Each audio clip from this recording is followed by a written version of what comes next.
Hello, my name is Ankur Kamdar, and today I would like to demonstrate to you a product that we're very proud of at Ingenious Inc. called ProLearn.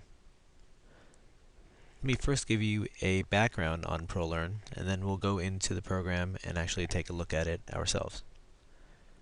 ProLearn is the tool of choice to supplement classroom-based training for students. Also known as computer-based training, an e-learning solution such as this allows users to get trained at their own pace. ProLearn is an easy-to-use software that is specifically designed to deliver e-learning solutions for science and engineering. With its interactive quizzes and web-based operation, ProLearn can provide standardized and structured training to students. In addition, ProLearn is also SCORM compliant so that it can easily integrate with any third-party learning management systems. ProLearn is ideal for students in technical colleges, technical schools, training centers, also used in corporate training and continuing education programs.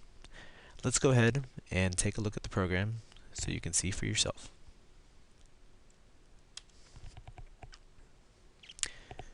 Once we open ProLearn, this is what we will see. Obviously, this particular model is the distillation model, and that will change depending on which one you open up. The models that we currently have are separated into 5 separate categories, series A, B, C, D, and E. A covers process equipment, B, process systems, C, instrumentations, D, refinery, and E, oil and gas. We'll go over that in just a little bit. So, as you can see, this is our title page. Pretty self-explanatory, nothing special here. But as we open it, you'll notice that you can hear a voice. ProLearn, distillation, process equipment explained, PL-B3. Now this voice guidance is extremely easy to understand and is spoken slowly so it can be understood by anyone with a basic understanding of English around the world. And this guidance follows you throughout the entire module. ProLearn is also set up so that you can only move on to the next section when you have completed the current section. So for instance, if you take a look at where the mouse is right now, that's the introduction area. Now you can see that it's separated into different sections: introduction, section 1, section 2, section 3, and so on and so forth. And we're not going to go through the whole thing, so I'm going to start and stop the video. But understand that for us to go on to section 1 or move on to section 2 from section 1, we'll have to complete each slide within the section.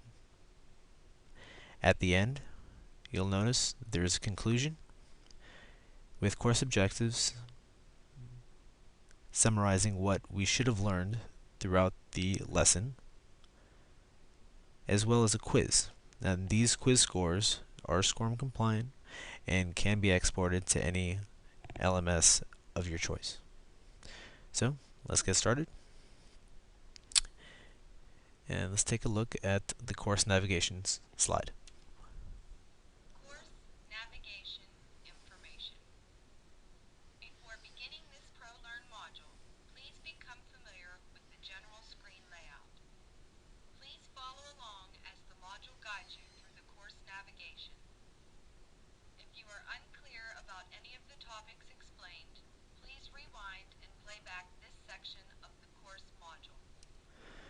So essentially this particular slide is telling us exactly what I've already gone over, that you have to go in order, that each section is outlined to cover a specific subject, and so on and so forth. So let's go ahead and skip that. This is a good section right here. If you notice this button, this is the replay button, so this will replay the exact same slide that you just saw. This will pause it in case you have to get up and do something or you get a call. This is obviously the seek slider, and you can go ahead and mute it if you don't need the volume or if you're in a quiet setting and you don't have headphones. And you can even skip, once you've completed all of the different screens, you can skip within the lesson to any screen if you need some further review.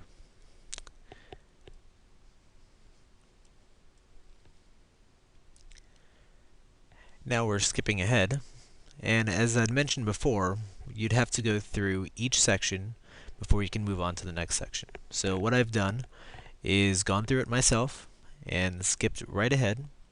So I've gone through the introduction, section 1, section 2, section 3, section 4 is where we're currently at. Now the layout of each section is essentially the same. You're going to have your section objectives, then you're going to have your lesson, and then you'll have the chance to move on to the next section if you complete that current section. So let's go ahead and take a look at section 4, as that's the last one before our conclusion and quiz. In this section, the following objectives will be completed. Explain the systems involved with the distillation process. Provide a startup and shutdown procedure for distillation. Discuss troubleshooting techniques involved in distillation. Describe the overall process of distillation. So as you can see there, they have essentially laid out exactly what we should have a clear understanding of by the end of the by the end of this section. So this serves as a pretty good checklist to go back to after you're done with the last slide. Go back, make sure you can do everything that's listed here in the section objectives. If you can't, you'll have a chance to go back and do it all over again. Let's take a look at one of the slides. All of the information, all of the teachings here is based on information that's provided by subject matter experts in each field. If for whatever reason there is some information that you don't agree with or you'd like changed or in any way differs from what we currently have, all you need to do is provide your own subject matter expert and we'll be able to make the proper changes. Let's go ahead and take a look at the next slide titled Systems 1. Systems. There are several simple systems that are involved in the distillation process. Feed. The mixture of components sent to the column, generally from a tank farm. Preheat. Feed entering the column must enter at a specific temperature in order to make the most efficient use of the distillation equipment. Overhead. As the vapors leave the column, they are condensed back into a liquid. This liquid formed is sent directly to storage tanks as product. Great. So as you can see, we have incorporated some graphics as well as some kind of a slideshow within that particular slide. We feel that giving students and trainees graphical representation as well as text can only help in helping their understanding. If there's any additional graphics or anything like that that you can provide, then we would absolutely be happy to add that to the module as well. Let's go ahead and take a look at Systems 2, and then we'll skip ahead down to the conclusion. Reflux. After the liquid has been condensed, some liquid is sent back into the column for further processing. The reflux itself helps to maintain a level in the upper trays. Again, a good graphical representation to go along with the text. And at this point, we're going to go ahead and skip ahead to our conclusion. Okay, and we're back. I've skipped ahead through section 4, and now we are able to access the conclusion section. So, as we noticed before, in each section, for instance here in section 4, you'll notice the section objectives, which lay out a plan for what you should learn by the end of that section. Now, at the end of the entire course, you'll be able to go through the objectives covered within all 4, 5, 6, or whatever amount of sections there were in the module. Let's go ahead and take a look at example here and take a look at the Course Objectives Review 1. Course Objectives Review. Provide a definition for distillation. Explain how distillation works.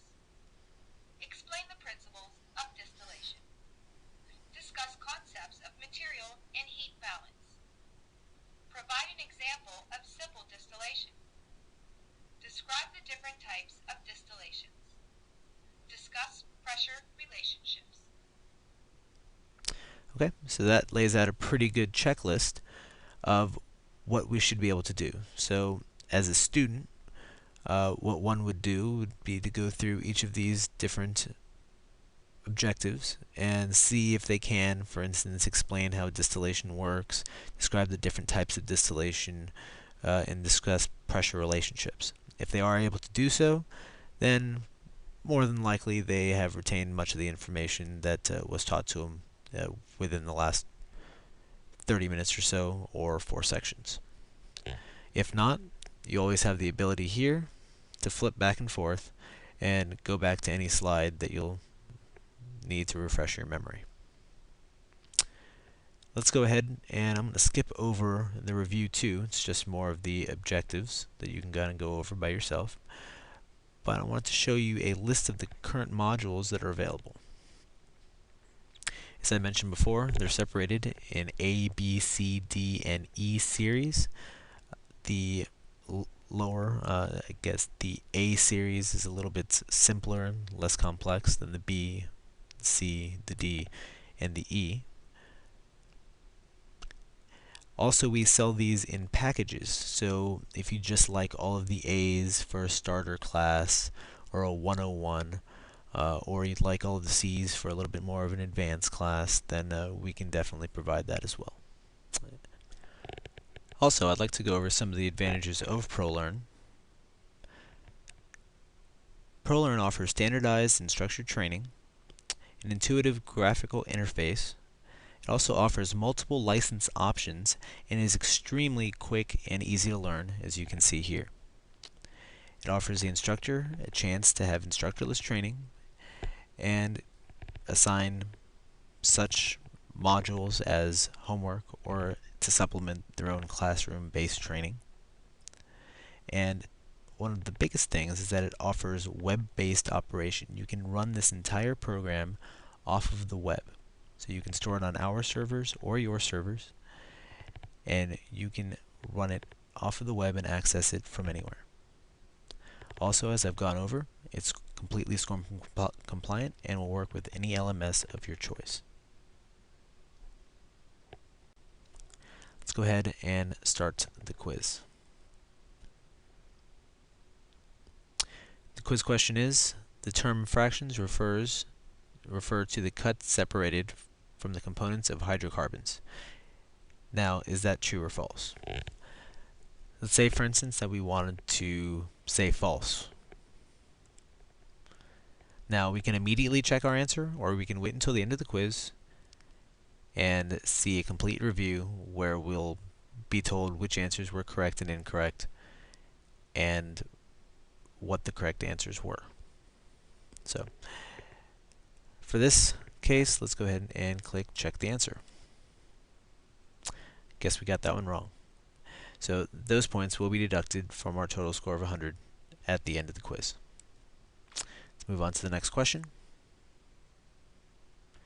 Now, this is a question that you actually have to type in an answer to. So not every question has to be multiple choice. You're not limited in any way to the type of question that you want asked within the quiz.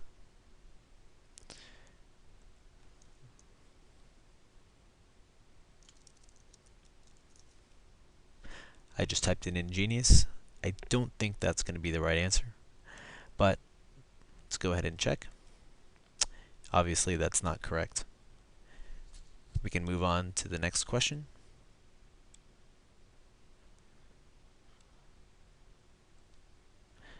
I'm on a losing streak. So, obviously, I've not gone through this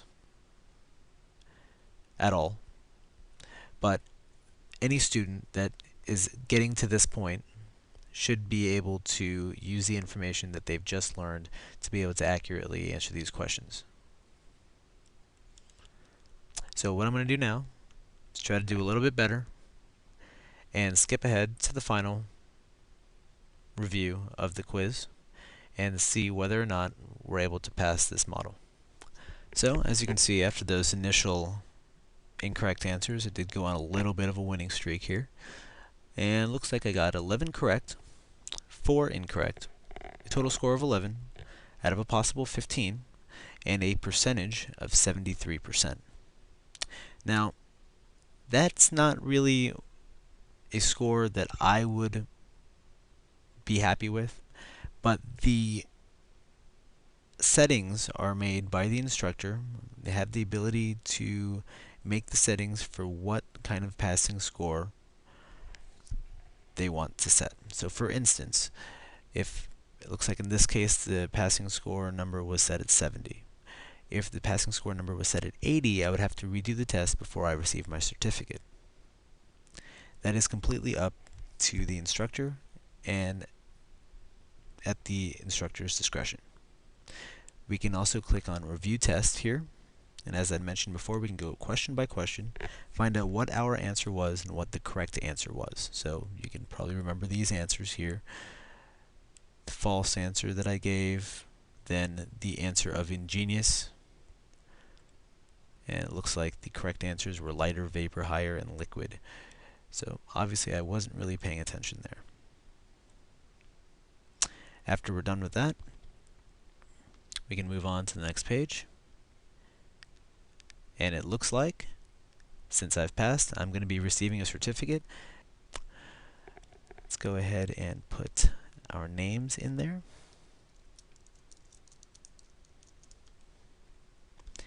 Hit continue. Perfect. We do have a certificate of completion. This is one that I can print with the date on it. And it even tells us which module we have completed. That is the conclusion of this demonstration of ProLearn. Thank you for your time, and let me put this slide up. This will let you know how to contact us about any of our products. Thank you so much. Again, my name is Ankur Kamdar, and thank you for your time.